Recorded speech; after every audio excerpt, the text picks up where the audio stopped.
Yan, ito namang ginagawa na ito ni Edmar. Ito yung pag-i-screwhan ng sanipa o fascia board. Ito. Yan, ang fascia board namin, kuwan lang, 20 cm. Yan, tapos yung pinakakisame niya dito na dadaan, may 2 cm siyang usli, yung sanipa. Yan, dito na namin inasimbol sa baba para madali lang. Tapos isasalpak na lang to sa taas. Yung zipper lens dito sa may mga kanto, i-welding na lang dito. Yan, makikita nyo, ito yung inasimbol namin sa baba. Sakto yung zipper lens dyan. Ayan. Tapos ito, tinimim lang to, pinatukod ko lang para matibay. Yan, lahat na may zipper lens may tukod dyan.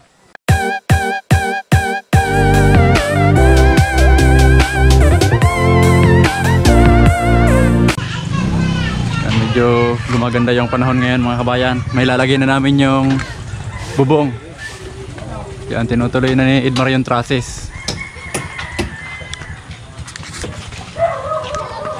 Yan, dumating na rin si Manny Alan.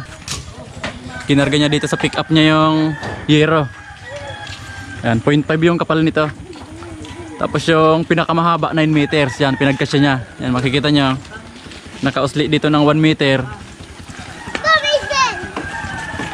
Dito sa likod 4 meters. Ayan. Linagyan niya lang ng mga tubo na patungan.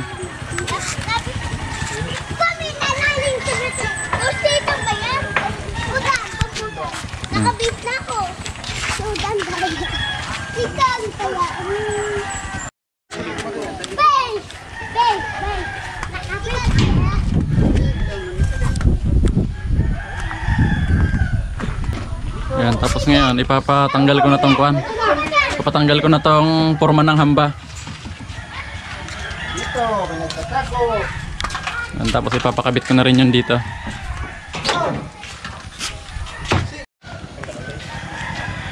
Yan, ibababa na namin yung hero.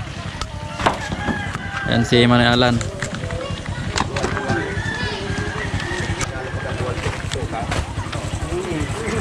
Yan, tad-tad ng tali saka tubo. Yan.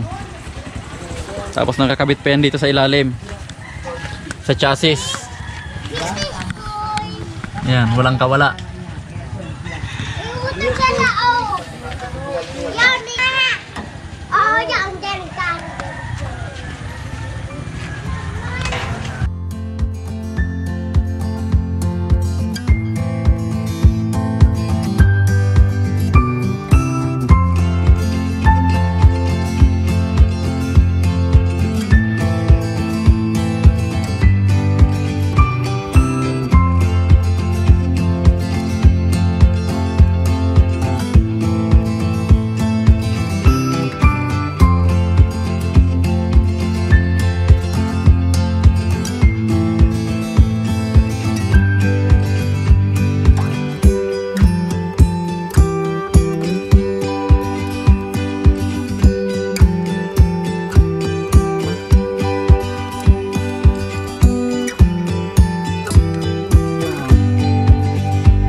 Yan, okay na mga kabayan, tapos na.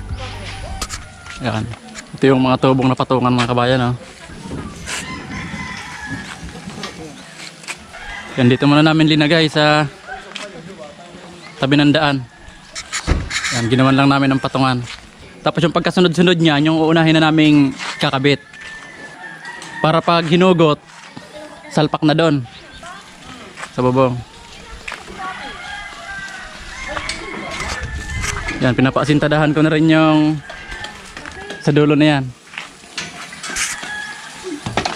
Yan, tapos yung kabitan namin ng fascia board, kuwan lang yan. Diunong angle bar.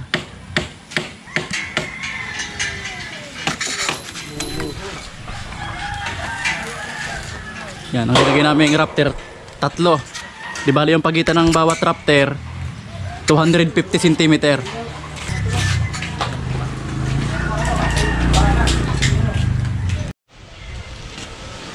Yan, ito namang ginagawa na to ni Edmar. Ito yung pag-i-screwhan ng sanipa o fascia board. Ito. Yan, ang fascia board namin, kuwan lang, 20 cm. Yan, tapos yung pinakakisame niya dito na dadaan, may 2 cm siyang usli, yung sanipa. Yan, dito na namin inasimbol sa baba para madali lang. Tapos isasalpak na lang to sa taas. Yung zipper lens dito sa may mga kanto, i-welding na lang dito. Yan, ikakabit na namin tong kabitan ng fascia board. Yan, i-welding yan dyan sa dulo ng mga zipper lens.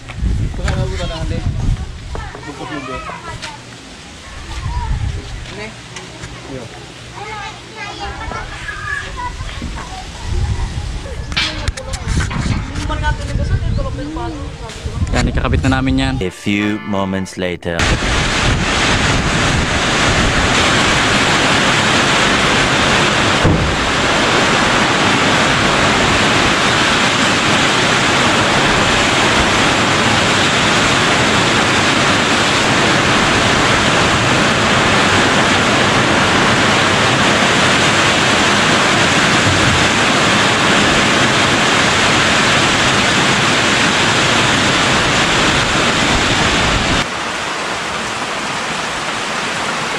Hindi namin matapos-tapos tong pala to process.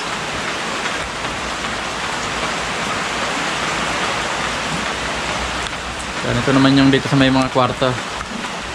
Yan, ito naman yung bubuhusan na sana namin. Yan, ready na yan. Talagay na lang yung mga bakal. Yan, kaso hindi rin natutuloy dahil sa ulan.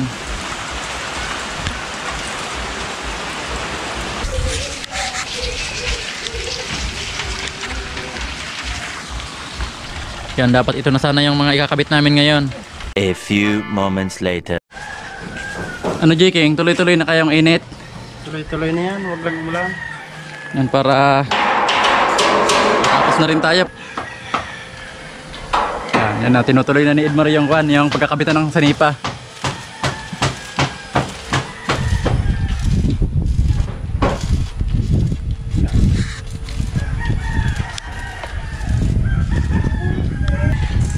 Sana tuloy-tuloy na yung init para matapos na kami sa bubong.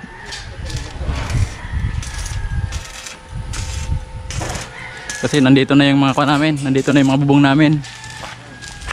Naka-stack lang dito, ayan. Hindi namin maikabit kasi ulan ng ulan.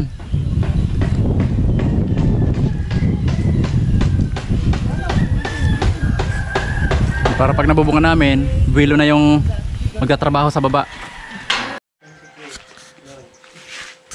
Yan, makikita nyo mga kabayan yung langit. Ilang oras pa lang nag-init, uulan na naman. Yan, ito namang opening nitong sliding door. Pinabuhusan ko yung mga dulo ng hollow blocks para matibay. Ang kabilaan yan. Yan, tingnan natin dito sa taas yung pinipinturahan ni J-King. Yan, pinapapinturahan ko na kasi yung mga katulad dito ng mga kuwan na to, mga angle bar. Yan, yan yung pinakapatibay namin dito sa zipper lens na kuwan na D3 2x3 to. Tapos yung papatibay namin na angle bar 2x1/4 ito. Yan, yan yung pinaparito ko kay J-King.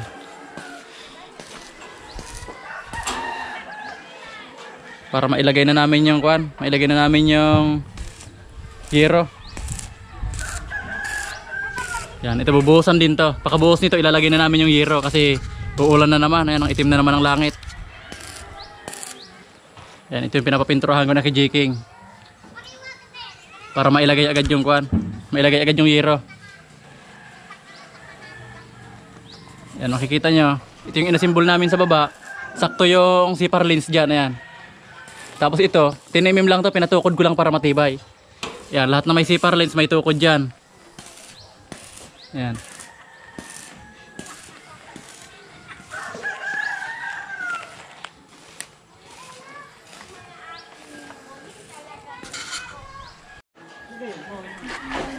Yan, dito naman sa may tapat ng kuha namin, ng pinakasala, pinaka living room. Yung pinaka raptor ko dito, kuhan lang. Angle bar na lang yan. 2 by 1/4 yan, yung makapal na angle bar. Tapos yung sa gilid na yon, 1 in 1/2 by 1/4 yung kapal. Hindi na kayang liparin yan. Yan ito. Babaon sa palitada yan. Yan, ang pagitan nito dito 60 cm sakto. Yan, nakausli lang siya dyan ng 20 cm yung yero. Kasi may bubong yan dyan sa grahe. Nakailalim dyan.